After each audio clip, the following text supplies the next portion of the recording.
So after their lunch, Misha and Shizune have returned to the school and with a list of items that they need collected from the art department.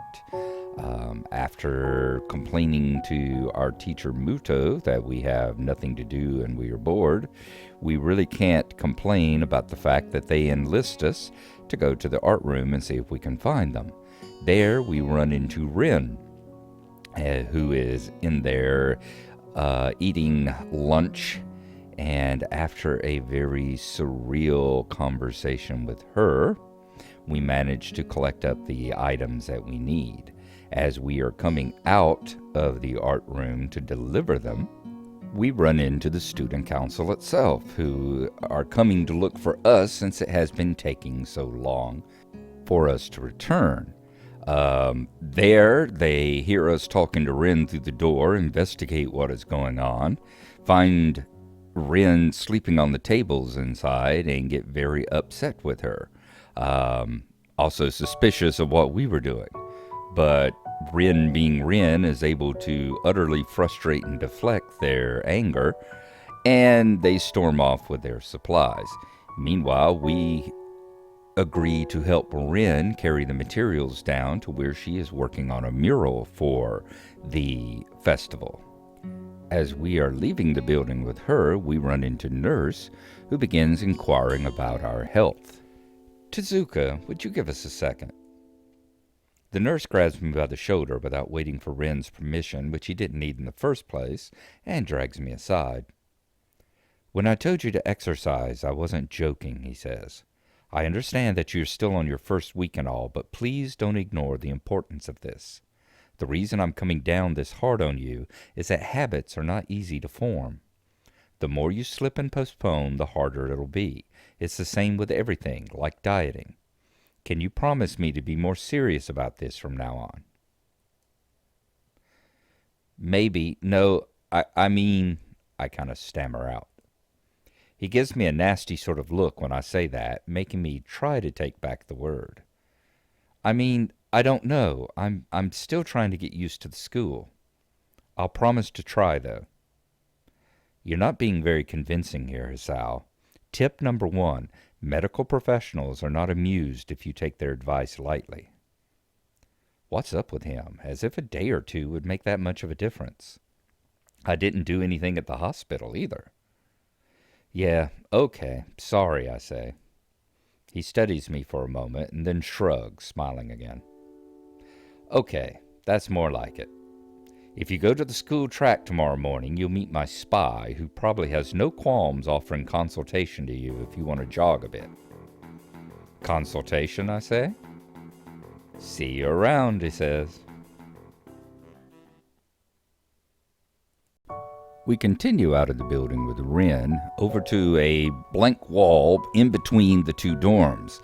There she's working on a very large mural for the upcoming school festival in 2 days. We help her mix paint, carry things back and forth for her and all, and have an interesting conversation with her about art and technique before the night falls and it gets too dark for her to paint. The next morning, we set our alarm to get up early and head down to the school track.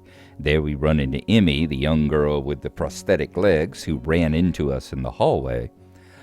She takes us for several laps around the track, we getting slower and slower all the time until finally we just stop and have had enough for the day. She encourages us and says that it gets easier as we go along, but we can probably tell that running is not going to be something that we are going to be doing too much of while we are here at our stay at the school. Returning to the dorm, we hit the showers before going to class and have another really bizarre conversation with a naked Kenji. He rants on about the vast feminist conspiracy again for a while before asking to borrow 400 yen to get a pizza. We gladly give him the money just to be rid of him, go to our room, dress, and head to class. Arriving much earlier than usual because of our getting up for the aborted attempt at running, we are in there while Lilly comes in looking for Hanako. She's not there yet, but shortly thereafter, Shizune comes running in.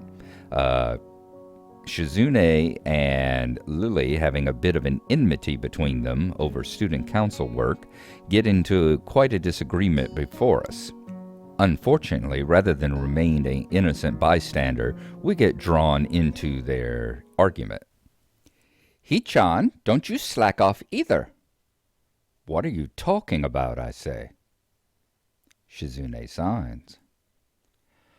Aren't you taking part in the festival, Hee-chan? You are, aren't you? Then I hope you're going to do a lot more to make sure it goes smoothly than this person.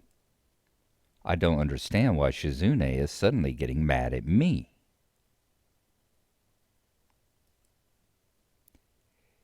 I tell them, hey, I'm the new guy, remember? It's not like I could have done much even if I wanted. Lily says, that's right. You shouldn't expect a transfer student to jump right into it on his first week. Lily taking my side feels oddly comforting, so I decide to back her up too. Yeah, you're being unreasonable with us both, I say. Shizune signs. Excuses, excuses. Miss Class Rep has had plenty of time to deal with her report. And we repeatedly offered you a position to help with the student council work, but you refused to commit yourself to making the festival a success. Yeah, but as I said back then, I'm not sure if... I don't have time for this right now. No matter what I do, it will mean being drawn into a confrontation with Shizune, and that is what she wants. Whatever, I say. Forget it. I turn my back at them. Lily, class is going to be starting soon, so we can talk more later, I tell her. I'll tell Hanako you were looking for her. I can feel Shizune freezing. Maybe this is the first time she has ever been ignored in such a blunt manner. Thank you, Hisao. I'll leave now then. She gives me the sweetest smile I've seen all week and turns on her heels to make her exit. As soon as Lily walks out the door, I suddenly start feeling reluctant about turning to face Shizune.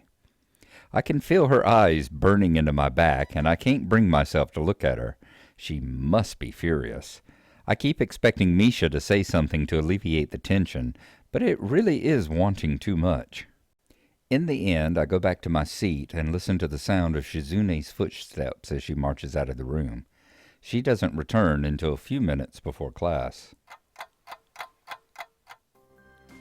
Hanako doesn't come to the morning class at all, leaving her seat looking empty and lonely in the back of the classroom. I have to tell her that Lily was looking for her if I see her later. After the events of this morning, class is pretty boring in comparison. I turn the pages of my textbook lazily. I have a bit of catching up to do, despite trying to keep up with my studies at the hospital, but I'm not feeling that enthusiastic about it. The clock at the front of the room sounds unbearably loud. The teacher hasn't said anything in over 7 minutes, instead opting to cover the board in rows and rows of equations taken directly from the book. The rhythmic classing of chalk on the blackboard seems to synchronize perfectly with the ticking of the clock. I start to copy down the equations just to pass the time, even though they're right there in the textbook.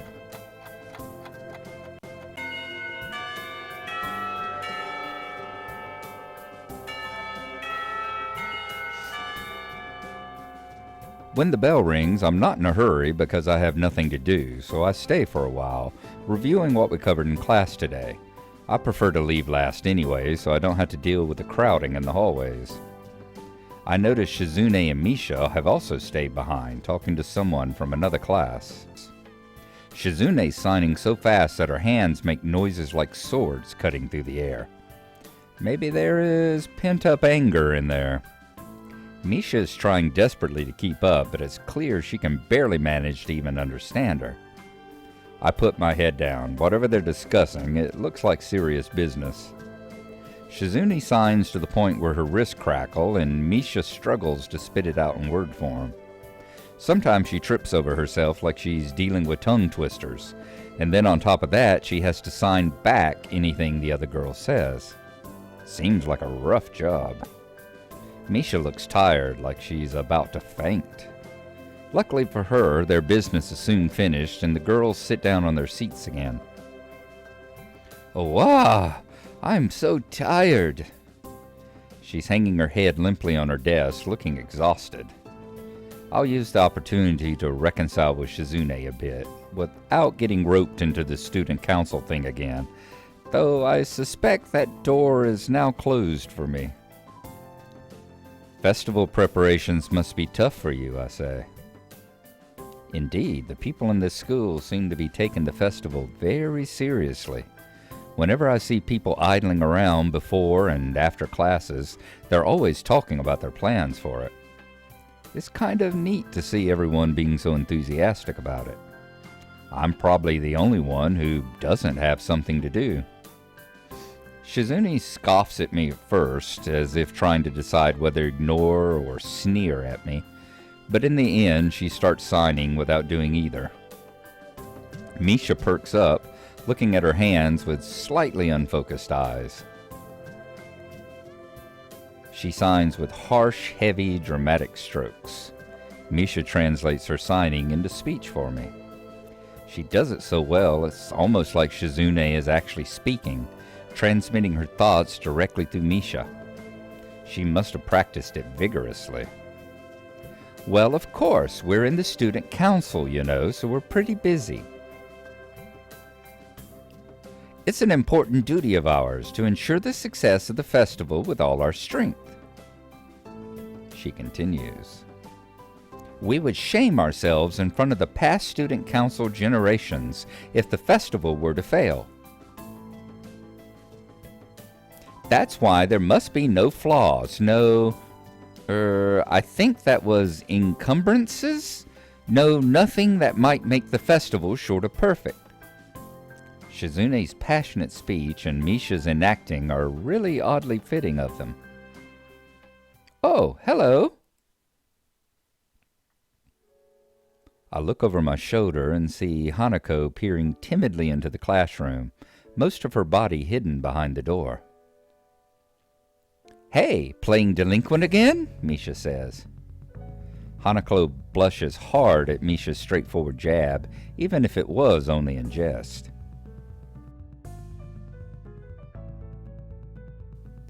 Shizune stares at her probingly, causing Hanako to look down and start backing away to the point where only her fingers can be seen wrapped nervously around the edge of the door. Maybe she's showing her dislike of Hanako by association of her dislike of Lilly. It appears so, and Hanako probably knows it as well. What is it, Hanako? I say. Has Lilly been here? Sorry, haven't seen Sato. She, came by in the morning, though, Misha says. Hanako keeps looking uneasily at Shizune, who stares back with her usual studying gaze. What is she trying to do? Of course, Shizune isn't going to look away, and she is intimidating enough as it is, so I can only imagine how terrified Hanako would be. It is a little uncomfortable watching Hanako's reaction to Shizune's normal behavior. This is what happens when two people of two different extremes meet, it seems. Do you know where she is? Hanako continues. Shizune begins signing. If she has any sense in her head, she's in her classroom, working on their festival project. But who knows where that woman is loitering at? You need to find her, I ask. She was looking for you in the morning, but I guess you have missed each other. She waits a little without answering the simple question, looking awfully like she's not sure if it's proper to answer such a question. Yeah, she says. I can come with you, I say. If it's okay. Hanako nods fractionally, still on guard, her shoulders stiff like wood. I get the feeling that she might be more comfortable by herself after all, but it's too late to back off now. She has this really troubled expression she seems to wear almost constantly, one that makes me constantly be on guard myself. I wonder why. I kind of understand why she always seems to be so wary, or maybe more like why there could be a person like her. but I still have no idea how I should act around such a person. It's dinner time soon, I say. Were you planning to eat with Lilly? She nods slightly. So she must have been trying to get in the cafeteria. Well, there's something of a dinner crowd, just like the cafeteria is crowded during lunch.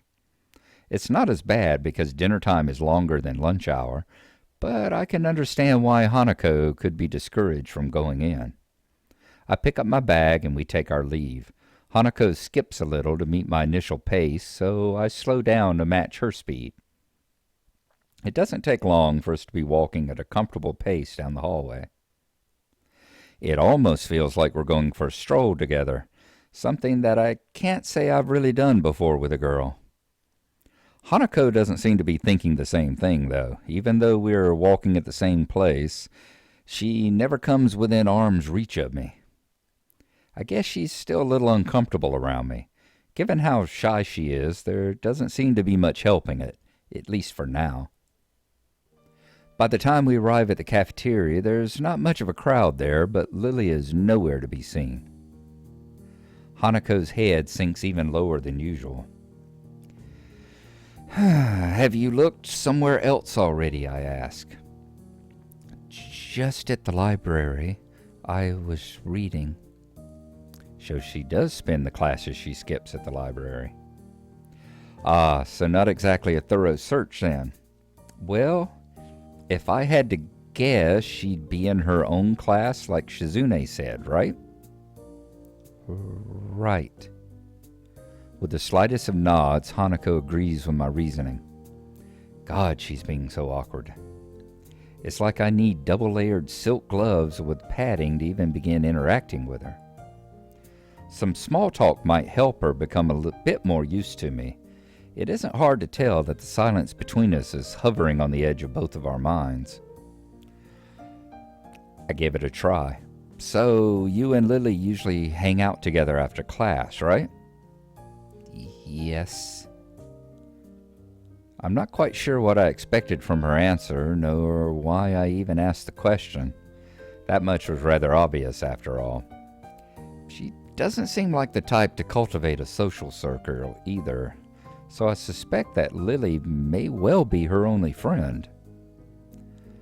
Must be a pain being in different classes, I'm guessing. She gives a sharp, almost reflexive nod. Compared to Lilly's careful thought about her actions and speech, Hanako hastens to make her answers as prompt and short as possible. Lilly comes by the classroom, though, even when she's busy. She gives a small smile as she says it, evidently appreciating the fact that Lilly goes out of her way to help her. It's pretty cute, really. There isn't any need to say more, both of us content that the discussion's reached an end. As we ascend the stairs back to the lobby, we are met by a group of students heading downstairs, like a school of fish moving from one feeding area to another. They seem to be keeping mostly to themselves, but before I can notice her doing so, Hanako has moved around behind me. Hey, are you all right? Just keep going, she says. The students pass us without as much as a second glance, and Hanako takes up position to my side again as we enter the building, her momentary reprieve from our anxiety all but snatched away. Even as we climb toward the third floor, she doesn't seem to relax. It isn't as if I've never known a shy person before, or even shy girls. But Hanako seems to be pretty far beyond what I'd call normal in her fear of other people. If it weren't for Lilly acting as a mediator, I doubt Hanako would have even been able to walk beside me like this. She seems to completely shut down in the presence of others. The rest of the walk up to Lilly's classroom continues in strained silence, while I rue her inability to socialize at all. After we make our way up the stairs, the noise coming from Lilly's classroom is audible from halfway down the hallway. I wasn't expecting such a din at all.